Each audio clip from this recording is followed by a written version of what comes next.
অনেক দূরের এক অজানা জগতে ছিল এক ঝলমলে রংধনুর নদী।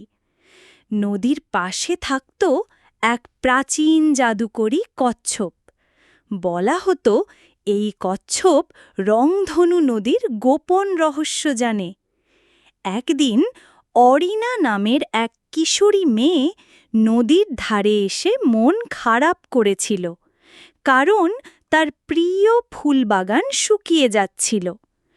তখন জাদুকরী কচ্ছপ ধীরে ধীরে তার কাছে এসে বলল, রংধনুর নদীর জল নিয়ে ফুলকে ছুঁয়ে দাও, তবে আগে তোমার হৃদয়টা সৎ হতে হবে। অরিনা কচ্ছপের কথা মতো নদীর ঝলমলে জল নিয়ে ফুলের বাগানে ছুঁয়ে দিল। মুহূর্তেই শুকিয়ে যাওয়া ফুল গাছ আবার ফুটে উঠল। Watching, please subscribe.